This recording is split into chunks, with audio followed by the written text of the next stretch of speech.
Hello students, once again welcome back to the channel. So we are back again with the new video in the continuation of the series of the PGT Computer Science exams, and this is the part 19 video of the series from class 11 NCERT book Computer Science with Python, and the topic which we were discussing in the latest videos was list, and we have completed that topic list and its explanation in the last video, and today we will practice some of the questions important based on the topic list. So let us start with the questions. So our first question here is, what will be the output of the following statements? In the first part, a list is given to you with the name list1, which consists of some integer types of elements. Then it says list1 dot sort and print list1. Now if we see this list carefully, इसके ऊपर एक function apply किया गया which is the sort function. And as we have studied in the previous video, sort function का काम होता है हमारी लिस्ट में जो भी एलिमेंट्स हैं उन्हें असेंडिंग या डिसेंडिंग ऑर्डर में सॉर्ट करना, एंड बाय डिफॉल्ट जो सॉर्टिंग होती है that is in the ascending order, that is from smaller to largest. So यहाँ पे सिंपली लिखा हुआ है लिस्ट वन डॉट सॉर्ट. तो इसके बाद when we will print list one, the changes will be made on this list and our output will be 12. सबसे पहले आएगा 10, then 12, then 26, then 32, then 65 and then 80. ठीक है. So let us do this practically. Suppose I have the same list here. If I copy this list and I paste it in IDLE Python, and then we say list1 dot sort. अब जब हम इसे print करते हैं, इसे print list1 या interactive mode में we can simply write list1, so the answer will be the sorted list, that is this one. यानी कि यहाँ जो सॉर्ट फंक्शन के साथ जो चेंजेस हुए वो हमारी ओरिजिनल लिस्ट में हुए. ठीक है. और जो इसी क्वेश्चन का सेकंड पार्ट है, इसमें same again we are having the same list, लेकिन यहाँ हमने सॉर्टेड फंक्शन लगाया है instead of using the sort function. तो सॉर्टेड फंक्शन जो होता है वो भी हमारे लिस्ट के एलिमेंट्स को सॉर्ट करता है, but it works on the copy of the list instead of working on the original list. तो जब आप सॉर्टेड फंक्शन लगाएंगे ये आपको लिस्ट के एलिमेंट्स को सॉर्ट करके तो रिटर्न करेगा, but when you will print list one it will give you the original list which you can see in the starting. So जैसे कि आप यहाँ पे देख सकते हैं, if I take list one again, this is my list one. ठीक है. ये चेंजेस हो चुके हैं, लेकिन अगर मैं स्टार्टिंग से ही लिस्ट वन को दोबारा से ये लिख के चलूँ, एंड नाउ आई से sorted list one, what will happen? It will give me the sorted list 10, 12, 26, 32, 65, 80. लेकिन इसके बाद जब आप यहाँ पे लिस्ट वन को प्रिंट कराएंगे, what will happen? आपके पास आपकी ओरिजिनल लिस्ट आएगी which we have taken in the starting. ठीक है. So that is the difference and similarity between the sort and the sorted function. Sort और sorted दोनों में similarity ये है कि दोनों आपके elements को arrange करके देते हैं in the ascending order और in the descending order. By default the sorting order is ascending, but जो sort होता है it works on the original list, whereas जो sorted होता है वो आपकी लिस्ट की कॉपी पे काम करता है. ठीक है. एंड sort फंक्शन कुछ भी रिटर्न नहीं करता है, बट sorted फंक्शन आपको sorted list रिटर्न करता है. So these are the differences and the similarity between the sort and the sorted function. I hope this is clear to you. Now the next we are having is a list which consists of the elements 1, 2, 3, 4, 5, 6, 7, 8, 9 and 10. It says list 1 colon colon minus 2. So if we see here, we can see that this is a question of slicing, list slicing. Starting value is not given, ending value is not given, and there is a gap of minus 2. If gap was also not given, by default the gap is 1 and starting value is 0. लेकिन यहाँ पे gap minus 2 का दिया है, इसका मतलब हमें list को कहाँ से स्टार्ट करना है? लास्ट पोजीशन से स्टार्ट करना है, दैट इज जो कि हमारी -1 पोजीशन होती है. अब -1 पोजीशन से आप कहाँ तक जाएंगे? लिस्ट के एंड तक जाएंगे. अगर आप लिस्ट के बैक साइड से स्टार्ट हो रहे हैं तो एंड पोजीशन उसकी यहाँ होगी, स्टार्टिंग ऑफ द लिस्ट, और अगर आप स्टार्टिंग से स्टार्ट हो रहे हैं तो एंड पोजीशन उसकी लास्ट होगी. अब हम स्टार्ट हो रहे हैं -1 पोजीशन से, तो हम इस तरफ जाएंगे, that is towards the left side, लेकिन कितने के गैप में? 2 के गैप में. सो -1 -2 -3, -3 -2 -5, -5 -2 -7 एंड -7 -2 -9. ठीक ठीक है, तो इसके अकॉर्डिंग हमारी जो पोजीशंस बनेंगी दिस विल बी दीज.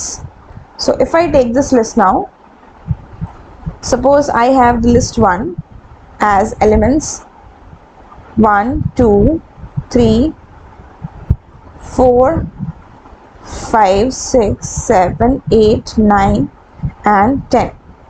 ठीक है, now I say list 1 colon colon minus 2. So what will happen in this case? 10 8 6 4, जैसे कि हमने अभी डिस्कस किया, 10 then 8 then 6 then 4 and then 2. So it is giving us the answer 10 8 6 4 2. Understood? So this is how our output will come. Now the next part it says list 1 equals to 1 2 3 4 5. 5 elements are there in list 1. List 1 length of list 1 minus 1. So first we will check that how many elements are there in this list. कितने elements है इसमें? 5. Now length is 5. 5 minus 1 is 4. ठीक है, so list 1 of 4. So जब भी हमें list के किसी भी एलिमेंट को एक्सेस करना होता है, we specify the name of the list और स्क्वायर ब्रैकेट में हम पोजीशन को स्पेसिफाई करते हैं. अब चेक करिए इस पोजीशन पे आपके पास कौन सा एलिमेंट है. 0 1 2 3 and 4. So the element which we are having at the position 4 is 5. So what is our answer? The answer will be 5. ठीक है, let us see this practically. हमारे पास यहाँ पे एक लिस्ट है, list 1 equals to 1 2 3 4 and 5. हमने यहाँ पे क्या कह दिया? list 1 len of list 1 minus 1. This is the question. So what will be the answer? 5. That is the element at the position 4 is 5, right? Now consider the following list my list. What will be the elements of my list after the following operation? अब हमारे सामने की एक list है, इसके list का नाम है my list. इसमें एलिमेंट्स है 10 20 30 and 40. 1 we have to apply the append function जिसमें हम दो एलिमेंट्स ले रहे हैं 50 60 in the form of a list, and extend function apply करना है, अगेन इसमें दो एलिमेंट्स है 80 and 90. So what we are going to do, we are going to just copy this list and paste it in Python ideally.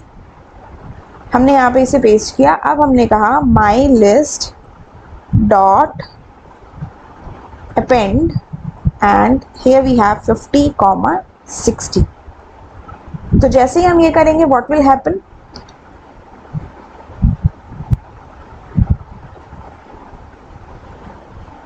Okay, my list में L is capital, so we have to make sure we type the correct name of the list.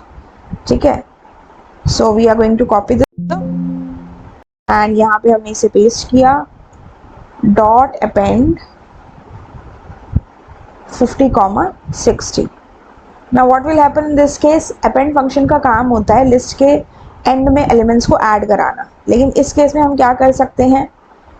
Add तो कराती है but किस form में add कराती है? अगर आपने इसको लिस्ट की फॉर्म में दिया है तो लिस्ट की फॉर्म में एलिमेंट्स ऐड होंगे, अगर आपने टपल या डिक्शनरी की फॉर्म में दिया है तो उसी फॉर्म में आपके एलिमेंट्स ऐड होते हैं. ठीक है, इट मीन्स ये इसको एक सिंगल एलिमेंट की तरह ले रही है. ठीक है, और अगर हम यहाँ से इसमें एक्सटेंड का फंक्शन लगाते हैं, suppose I take this one, I copy this one and I paste this one, then यहाँ पे हम क्या करते हैं? Extend, EXTEND. एक्सटेंड हमने किया तो इस केस में हमारे पास क्या एलिमेंट्स है? We are having the elements as 80 and 90. तो 80 comma 90. So in that case what will happen? अगर आप प्रिंट कराते हैं माई लिस्ट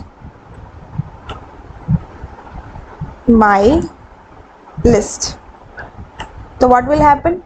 80 और 90 हमारे नॉर्मली ऐड हुए एज द इंटीजर एलिमेंट्स. ठीक है, तो आप एक्सटेंड फंक्शन की हेल्प से जब भी कोई सीक्वेंस ऐड कराते हैं लाइक लिस्ट, टपल और डिक्शनरी, तो लिस्ट या टपल जो होता है वो नॉर्मल इंटीजर एलिमेंट्स की फॉर्म में या जैसे उसमें एलिमेंट्स है एज इट इज ऐड होते हैं. ठीक है, डिक्शनरी करेंगे तो उसकी सिर्फ कीज ऐड होती हैं, लेकिन अगर आप अपेंड फंक्शन लगाते हैं तो अगर आपने लिस्ट की फॉर्म में अपने वैल्यूज दी हैं या टपल की फॉर्म में दी हैं या डिक्शनरी की फॉर्म में दी हैं तो एज इट इज उसी फॉर्म में आपके लिस्ट के एंड में ऐड हो. That is the difference here in between these two functions. ठीक है, नाउ ऑल्दो सिमिलैरिटी ये है कि दोनों ही यूज होते हैं लिस्ट के एंड में एलिमेंट्स को ऐड करने में. अपेंड से आप सिंगल एलिमेंट कर सकते हैं और एक्सटेंड से आप मल्टीपल एलिमेंट्स को कर सकते हैं in the form of list, tuple और डिक्शनरी. ठीक है.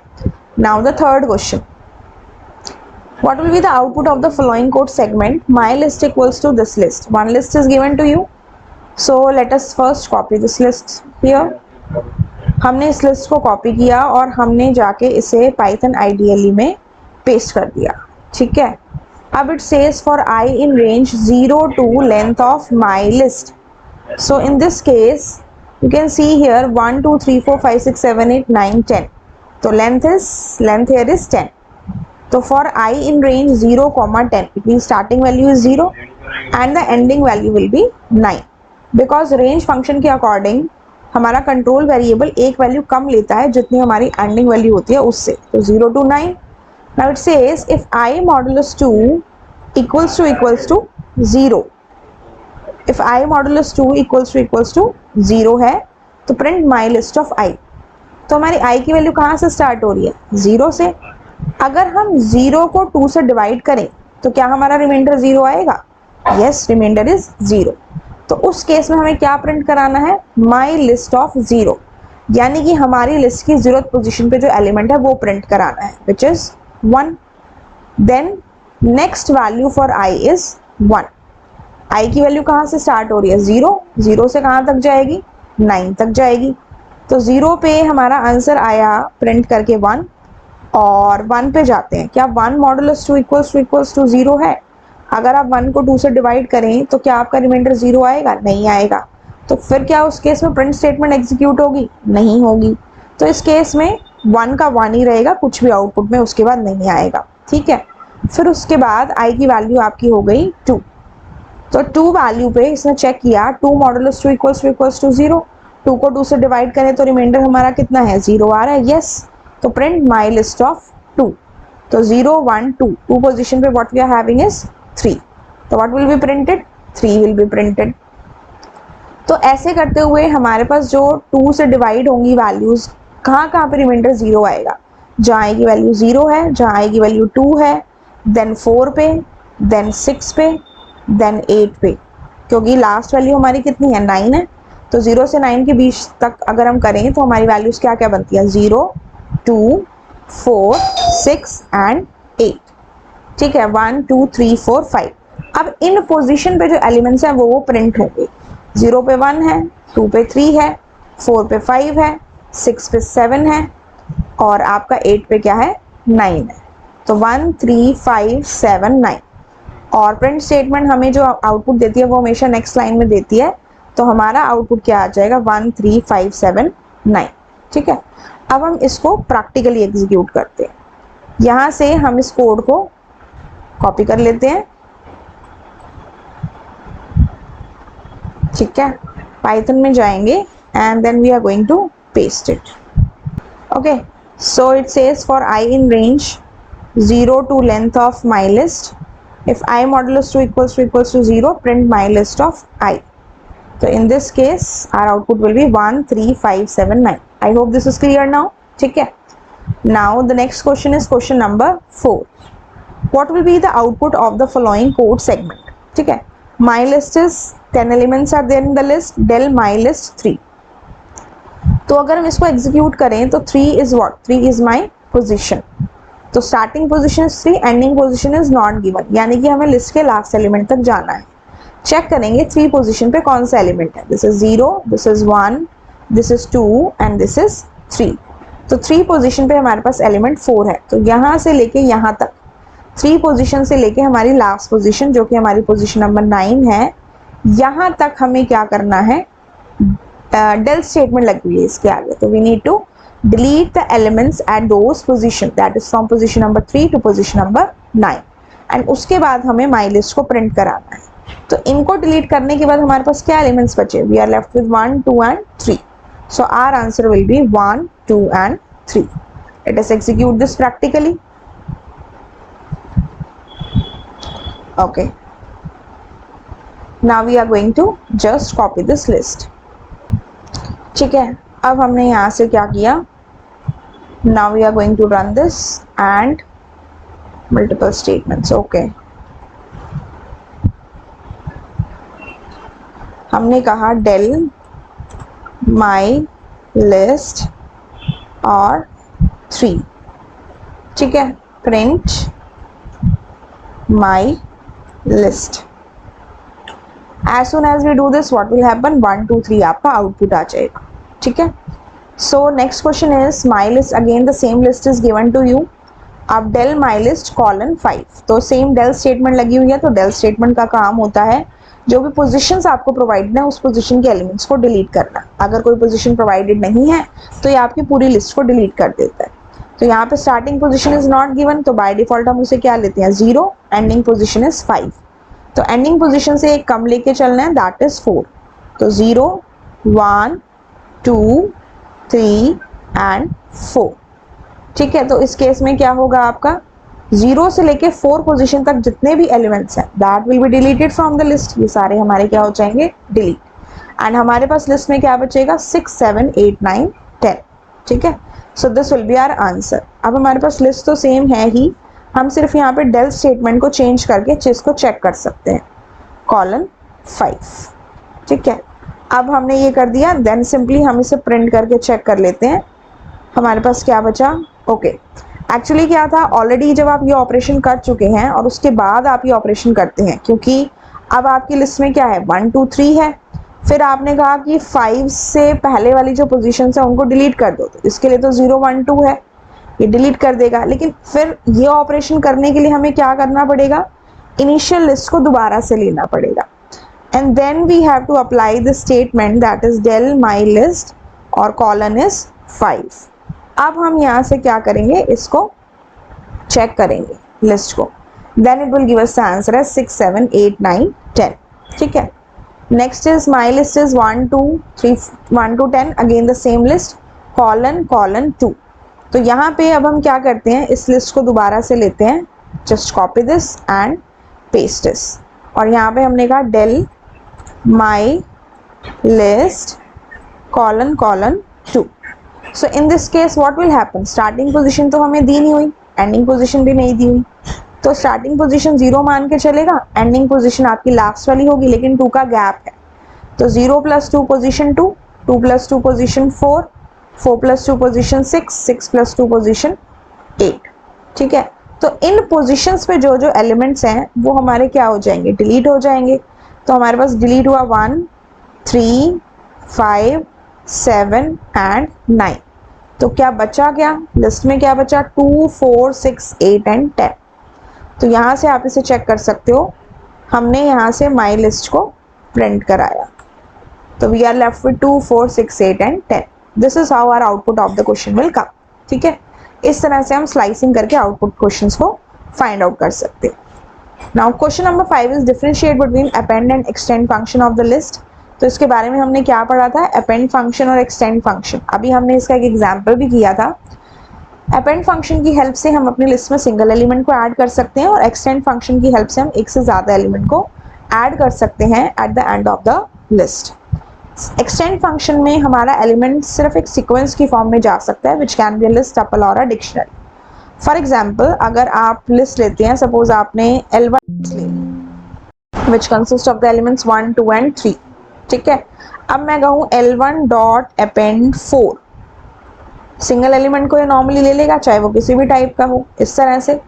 अब मैं कहूँ L1 डॉट अपेंड A, तो ये सिंगल एलिमेंट को सिंपली इस तरह से ले रहा है, तो जब आप इसमें चेक करेंगे इट इज एडिंग। लेकिन अगर मैं इसमें एक से ज़्यादा एलिमेंट को इस तरह से इंसर्ट करूँ 4 सपोज 6 7, तो यहाँ पे मेरे पास एरर आएगा। So what I need to do, या तो मुझे इसको एज अ लिस्ट की फॉर्म में देना पड़ेगा, लाइक 6 7, तो वो मेरा हमारी लिस्ट में ऐड तो हो जाएगा, लेकिन अगेन किस फॉर्म में ऐड होगा, लिस्ट की फॉर्म में ऐड होगा। टपल की फॉर्म में देंगे तो टपल की फॉर्म में ऐड होगा, और डिक्शनरी की फॉर्म में देंगे तो डिक्शनरी की फॉर्म में ऐड होगा। लेकिन यही काम अगर हम एक्सटेंड में करें, L1 डॉट एक्सटेंड, मैंने कहा पहली बात एक्सटेंड एक वैल्यू तो लेगा नहीं, जैसे मैंने कह दिया 9, तो int object is not iterable, ये सिर्फ सीक्वेंस को ही ले सकता है। तो हम कहेंगे L1 dot extend, suppose now I pass a tuple here 9 10, तो ये इसको किस फॉर्म में लेगा, नॉर्मल फॉर्म में लेगा, इंटीजर वैल्यूज की फॉर्म में। 9 10 के प्लेस पे I could have passed a string value also, ठीक है। तो क्या मतलब है कि अपेंड फंक्शन सिंगल एलिमेंट भी ले सकता है, लेकिन एक्सटेंड फंक्शन हमेशा एक इटरेबल सीक्वेंस लेता है, जैसे कि आपकी लिस्ट, टपल या डिक्शनरी, ठीक है। और एक्सटेंड अपेंड फंक्शन में आप सिंगल एलिमेंट डाल सकते हैं, लेकिन एक्सटेंड फंक्शन में आप एक से ज्यादा एलिमेंट ही पास कर सकते हैं in the form of list, tuple and dictionary, ठीक है। So that is the difference. Now question number 6 is consider a list, list 1 equals to 6 7 8 9। सो हमारे सामने एक लिस्ट है जिसका नाम है list 1। It consist of the elements 6 7 8 and 9। So what is the difference between the following operations on the list 1। हमने कहा लिस्ट 1 इंटू 2, अगर मैं लिस्ट 1 इंटू 2 करूँ, या लिस्ट 1 इंटू इक्वल्स टू 2 करूँ, या list 1 equals to list 1 into 2 करूँ, so what is the difference between these three statements. तो इसके लिए हम क्या करेंगे, we are going to select this list. इस लिस्ट को हम यहाँ से कॉपी करेंगे और पाइथन में जाके हम इसे क्या कर देंगे, पेस्ट कर देंगे, ठीक है। अब इसके बाद हमने क्या किया, list 1 into 2, what will happen, 2 times this list will come, 6 7 8 9 6 7 8 9। अगर मैं कहूँ लिस्ट 1 इंटू इक्वल्स टू 2, इसका भी यही मतलब है। अब देखो यहाँ पे हमारे पास जो लिस्ट 1 है, this is 6 7 8 9। If I say list 1 into equals to 2, so what will happen, यहाँ से अगर हम लिस्ट 1 को चेक करें तो अगेन सेम आंसर आ रहा है, जो आपका ये आंसर आ रहा है वही आपका ये आंसर आ रहा है, ठीक है। अब दोबारा से लिस्ट 1 को चेक करें तो लिस्ट 1 के अंदर हमारे पास क्या एलिमेंट्स चेंज हो चुके हैं, ठीक है। तो जब हमने किया लिस्ट 1 इज दिस और लिस्ट 1 इंटू 2 किया, तो लिस्ट के ऊपर जो चेंजेस हुए लिस्ट 1 इंटू 2 में हुआ, 2 टाइम्स एलिमेंट्स आए, लेकिन जो लिस्ट 1 थी वो एज इट इज रही।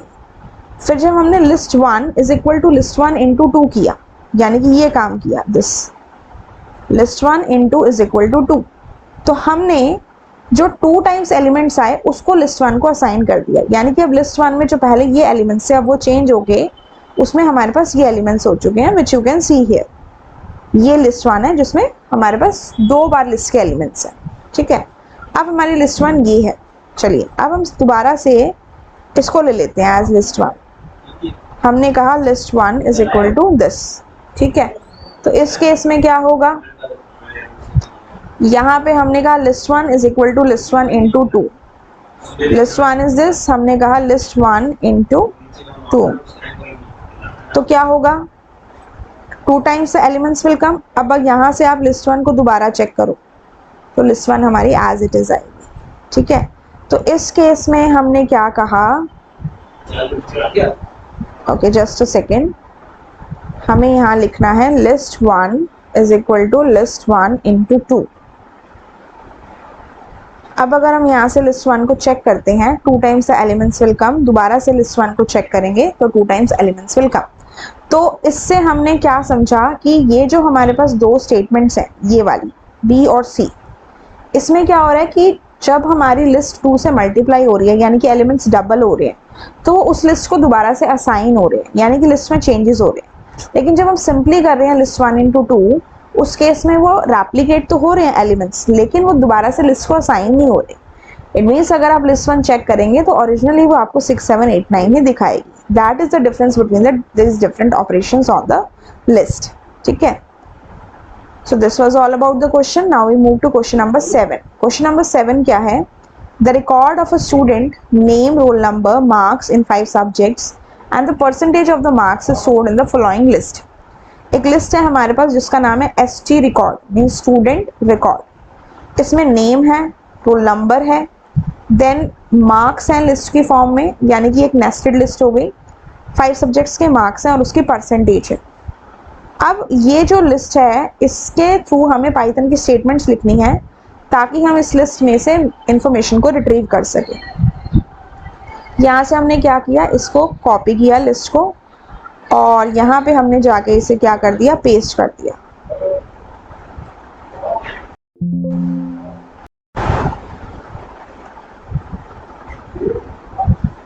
ठीक है, दिस इज आवर लिस्ट। इसको हम पीछे ले जाते हैं, मार्क्स को दिस वे। ठीक है, तो हमारे पास यहाँ पे नेम है, रोल नंबर है, 5 सब्जेक्ट्स के मार्क्स है और उसकी परसेंटेज है। तो नाउ इट इज सेइंग कि आप एक स्टेटमेंट लिखो पाइथन की जिसमें आप इस रिकॉर्ड में से जो लिस्ट है इसमें से स्टूडेंट की परसेंटेज को निकाल सको। तो अगर हम यहाँ से चेक करें तो स्टूडेंट की परसेंटेज जो है वो कौन सी पोजीशन पे है, तो पोजीशन लिख लो। 0 पे नेम है, 1 पे रोल नंबर है, 2 पूरे 2 पे इसके मार्क्स हैं और 3 पे परसेंटेज है। तो अगर मुझे इसकी परसेंटेज चाहिए तो what should be my statement here? My statement would be st record of 3. So then it will what it will give me? It will give me percentage. Interactive mode में काम कर रहे हैं तो डायरेक्ट लिख सकते हैं, स्क्रिप्ट मोड में कर रहे हैं तो स्टेटमेंट लिखने को कहा है तो इट वुड बी बेटर अगर इसके आगे आप प्रिंट लगा दो, क्योंकि अगर मैं मान लीजिए ये चीज़ लिखूं या फिर मैं यहाँ पे लिखूं प्रिंट और सिंपली हम ये लिखें then it will give me the same answer that is 78.8. ठीक है, पर जब भी ऐसा क्वेश्चन पूछा जाए आपको स्टेटमेंट लिखनी हो तो आप प्रिंट के अंदर लिखेंगे तो that would be much better. ठीक है, then marks in the 5th subject. Now marks in the 5th subject 1 2 3 4 5. ठीक है, अब अगर हम इसके मार्क्स देखें तो ये मेरी पूरी पोजीशन जो है that is 2, the full list इसमें मार्क्स है और 5th पोजीशन पे जो मेरे मार्क्स हैं वो कैसे हैं? 0 1 2 3 एंड 4. तो स्टूडेंट रिकॉर्ड में जो 2 पोजीशन है उसमें भी 4th पोजीशन, पहले तो 2 पोजीशन पे आएंगे विच इज द मार्क्स और इसमें भी कौन सी पोजीशन है? 4 है. और पोजीशन आप इसमें पॉजिटिव और नेगेटिव कोई भी ले सकते हैं क्योंकि ये एलिमेंट 4 पोजीशन पे तो है ही, but then again it is also at the -1 position also. So that is your wish, you want to take the position 4 और you want to take the position as -1. ठीक है, तो हमने क्या किया, यहाँ पे लिखा प्रिंट st रिकॉर्ड और यहाँ से हमने इसको किया 2 और यहाँ से हमने इसको किया 4. ठीक है, तो you will get the marks of the 5th subject that is 69. Same way आप इसे कॉपी करके पेस्ट करके और यहाँ पे इस पोजीशन को चेंज भी कर सकते हैं. You can make it -1. So that also will give you the same answer as 69. ठीक है, next is maximum marks of the student. Student के मैक्सिमम मार्क्स निकालने हैं. तो मैक्सिमम मार्क्स हमारे कहाँ पे हैं? इसमें से मैक्सिमम मार्क्स हमारा 98 है. डायरेक्ट निकालना है तो पोजीशन लिख दो, जैसे कि हमने लिखा, इसको यहाँ से कॉपी किया पेस्ट किया और मैक्सिमम कहाँ है हमारे? 1 पोजीशन पे, 2 की 1 पोजीशन पे या फिर -1 -2 -3 -4. ठीक है, ऐसे आ जाएगा. या फिर आप इसमें मैक्स फंक्शन लगा के भी कर सकते हैं. फॉर एग्जाम्पल हम कहा प्रिंट st रिकॉर्ड लिस्ट का मैक्स निकालना है. मैक्स ऑफ, हम क्या कहेंगे यहाँ पे? मैक्स ऑफ st रिकॉर्ड और 2 पोजीशन पे है हमारे सारे एलिमेंट्स, सारे मार्क्स हमारे 2 पोजीशन पे हैं. st रिकॉर्ड 2 का मैक्स निकालना है तो हमने लिस्ट दे दी और उसकी पोजीशन पास कर दी. ओके, यहाँ पे हमने 2 1 कर दिया, एक्चुअली मैक्सिमम था 99 तो यहाँ पे हमें 2 पास करना चाहिए था. Okay, sorry for this one. यहाँ पे हम इसे करेंगे 2 बिकॉज मैक्सिमम एलिमेंट जो हमारे पास है, मैक्सिमम मार्क्स जो है वो 99 है. तो आप ये भी लिख सकते हैं या फिर आप, क्योंकि डायरेक्टली हमने मैक्स फंक्शन पढ़ा है, मैक्सिमम वैल्यू निकालनी है तो प्रेफरेबली हम इस स्टेटमेंट को यूज कर सकते हैं. 0 1 एंड 2 पोजीशन पे मार्क्स हैं तो मैक्स फंक्शन लगाया, लिस्ट का नाम लिखा और स्क्वायर ब्रैकेट्स में हमने जहां पे भी जिस पोजीशन पे हमारे सारे मार्क्स हैं उस पोजीशन को हमने लिख दिया. So it will give us the answer as 99. ठीक है, then we need to write the statement for finding the roll number of the student. So roll number हमारा कहाँ है? 0 1 पोजीशन पे है तो क्या स्टेटमेंट होगी? सिंपली हमारी विल राइट इट, कर्सर को लाए and it is at the position 1. तो यहाँ से हम इसको सिंपली कर देंगे st रिकॉर्ड 1. तो व्हाट विल हैपन? ठीक है, so it will give us the roll number as A36. Then change the name of the student from Raman to Raghav. हमें स्टूडेंट के नेम को चेंज करना है, रमन से करना है राघव. तो चेक कर लीजिए पोजीशन क्या है. रमन जो नेम है that is at the position 0, तो 0 पोजीशन लिखिए और वहाँ पे नेम को चेंज कर दो. So what we are going to do, simply will write the name of the list. कौन सी पोजीशन है? 0 और 0 पोजीशन को हमें क्या करना है? राघव करना है. पुरानी चाहे जो भी हो, we need to change it to Raghav. तो we need only the position, सिर्फ हमें पोजीशन चाहिए. तो अब जब आप यहाँ से SG रिकॉर्ड नाम की लिस्ट को चेक करोगे तो you will get the list as this one, ठीक है। आप यहाँ से जाके इस पर्टिकुलर पोजीशन के एलिमेंट को भी चेक कर सकते हो या फिर you can check the whole list also. तो आप चेक कर सकते हो 0 पोजीशन पे राघव हो गया और पूरी लिस्ट का अगर नेम लिखेंगे तो पूरी लिस्ट में राघव जो नेम है दैट हैज बीन चेंज्ड, ठीक है। So this was all about the questions which can be asked in the form of MCQs. So students, I hope this is clear to all of you. Still, in case any doubt is there, you can ask me in the comment section and provide your feedback also about this video. It will help me to create more such videos for you and it will help me to improve also. And second thing is, if you find this video helpful, you can like it, share it and subscribe the channel for more such updates. I'll meet you in my next video. Till then, have a good day and thank you.